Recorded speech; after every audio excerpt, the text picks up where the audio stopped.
All right, Verdance, day 3. We are going to do some inversion work. There's a lot of different scales here, and you're willing, oh my God.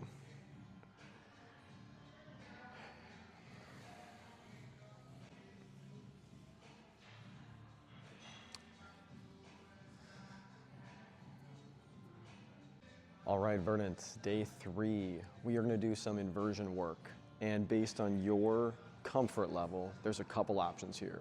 The first movement is 20 baby handstands, okay? What that could look like is simple as just putting the hands on the ground, kicking the feet up, maybe having the back leg barely leave the ground, just to get a little bit of exposure to being inverted and a little bit of comfort there, okay? So what that would look like is the hands would start here, we're gonna take a step, and then that baby handstand, this foot is gonna barely leave the ground, okay? So here, and you'll notice, I'm trying to keep this leg as straight as I can on the way up. So what I'm trying not to do is bend that leg. So again, my arms are here, I'm gonna take my step, I'm gonna make sure I don't dive. Okay, what that would look like is if I was going here and going super far out, and you can see how I didn't get very inverted there, okay? So again, we're feet together, hands up, step. This foot is gonna barely leave the ground, and this leg we're trying to keep as straight as possible on the way up, as straight as possible. That's our baby handstand. If you're like, hey, I can do that pretty well, I've been here a while, awesome, you have two options. We kick up a little higher, and or you alternate legs. So I'm here, all right, go up, this leg gets nice and tall. This one never really comes all the way up, but at least we're kind of getting pretty inverted there. And then if I'm like, hey, I got that, I can then go into a second, I can use the second leg, sorry. So I can go here, alternate legs, come on back up, and then come on back down. You don't need to hold at the top, sorry. So let's say you're like, hey, that's pretty easy for me. Great. You are gonna do 3 to 5 second hold, and again, it's 20 kick-ups. And if you wanna alternate legs, you can. So again, that's here, we're gonna come on up, touch the hands together, or touch the feet together, touch the feet together 20 times, all right, and hold 3 to 5 seconds, right? And if you're like, hey, that's also pretty easy for me, what you're gonna try to do is, instead of looking down, you're gonna hold and look back behind you again. So we're here, and then we're gonna come on back down, okay? And you'll notice how I'm keeping my ankles and my knees together the entire time. When the legs start to break and they start to bend, that's where things start to kind of pirouette out and I start to fall and I kind of lose my control. We're trying to avoid that, okay? So again, the first thing is 20 baby handstands or some equivalent, one of those we just gave you, okay? After that, we're gonna do 3 to 5 rounds of, again, there's a big range here.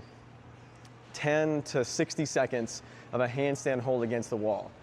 What we're gonna try to work on is having the fingers facing forward, which is a little different. Sometimes we talk about going this way. What we're gonna work on here is having the hands face forward. And then based on what you're working on, either that you're gonna be looking at the ground or we're gonna be looking straight ahead of us when we're upside down, okay? If you're like, hey, I can do that pretty easily, 60 seconds is always hard, I think, but let's say you're like, hey, 60 seconds is nothing. What I'm gonna have you work on is pirouetting against the wall.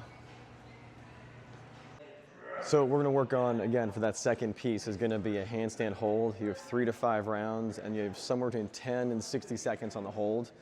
I'm gonna demo a couple. What we're gonna try to do is make sure, and this is really the biggest thing, is if you normally put your hands down and then kick, you're gonna work today on just starting up nice and tall, stepping into the wall and making sure that we actually cantilever into the right position instead of sort of diving into it, okay? So I'm gonna kick up, one heel is gonna hit, you're gonna notice how the leg isn't bent, it's gonna be straight all the way up. As soon as I get my feet here, what I'm gonna work on is getting my knees and my ankles together, and then I'm gonna make sure that my fingers are facing forward towards the wall, and then we can either have a couple options. We can look at the ground, or we can relax and look behind us, and either one is good.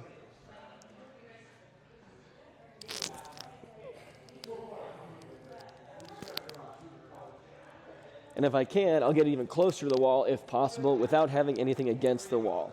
Okay, here, and again, looking down, making sure my elbow pits are facing forward, either looking forward or looking down, depending upon what I'm working on.